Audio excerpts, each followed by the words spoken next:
Hey guys, it's Morgan. Welcome back to today's video. This video is for all the old and new matcha lovers. So whether you're already a current matcha lover or you're just curious about what all the hype is about, I've got you covered in today's video where I'm gonna be walking you through my go-to everyday matcha. I'm gonna walk you through exactly how I make it, and then I'm also gonna walk you through some fun facts about matcha and help you understand why matcha is seriously the ultimate super drink. Hear me when I say that your iced coffee might just get jealous after this. All right, let's get into it.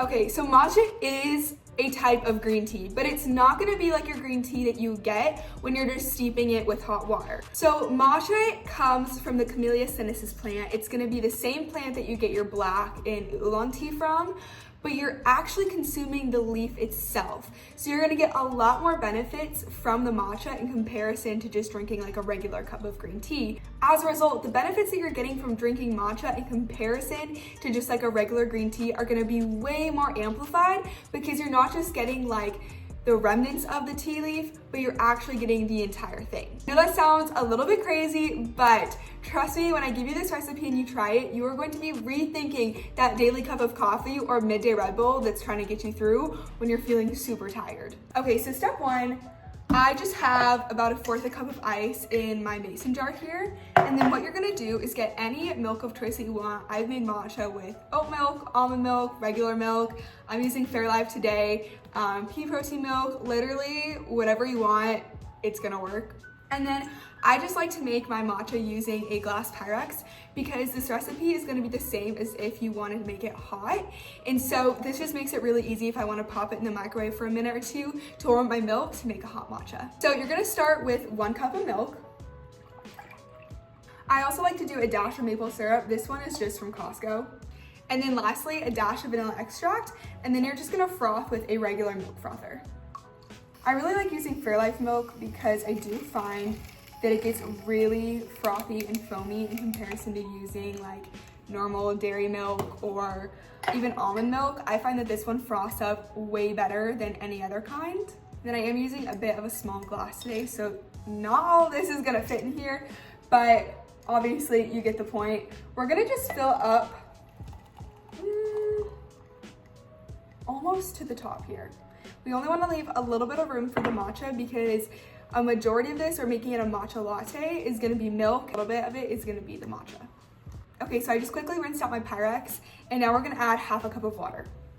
Okay, and then to that 1/2 cup of water, I'm going to add just a drizzle of honey to sweeten it, and then we're going to add 1 teaspoon of our matcha powder. So let's talk about matcha powders for a second because there are so many out there. The price range is super all over the place. You gotta consider quality, basically quantity, how much you're getting and how much you're spending. There's a lot of different factors in picking your matcha powder, and so I'm gonna just go over that for you a little bit. But while we do that, I'm just gonna pop this in the microwave for 30 seconds so that the matcha powder can melt a little bit, and so can the honey, so it's easier to froth. I honestly can't even begin to tell you how many different brands of matcha I've tried at this point, but when it comes to matcha for the best price and quantity you're getting in the container, I really, really love the brand Matcha Love and then the Everyday Matcha by Rishi.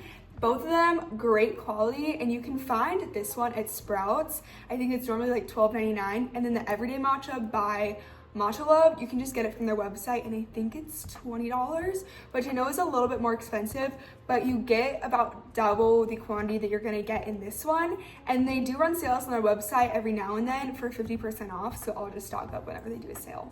Okay, now that this has popped in the microwave for 30 seconds, I'm gonna just begin to froth. Now, there's a couple different ways that you can froth your matcha. The traditional way is gonna be using a matcha bowl and whisk, which I will actually grab for you. Okay, so when you think of matcha, this is probably one of the first things you think about, and it's gonna be that traditional matcha bowl and whisk.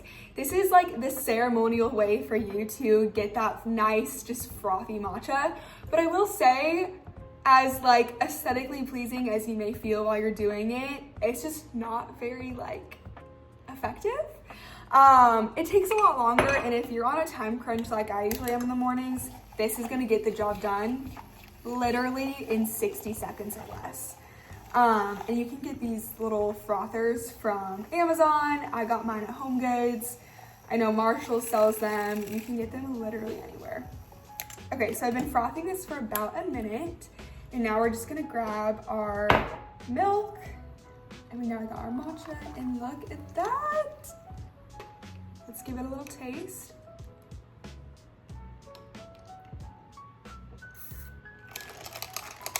Guys, it just slaps every single time. Thank you so much for watching today's video. Click the link in the description box below for the recipe, as well as different links to the matcha powders I use and anything else that's gonna be matcha related that I think you will find helpful. And as always, have a blessed and wonderful day. Bye.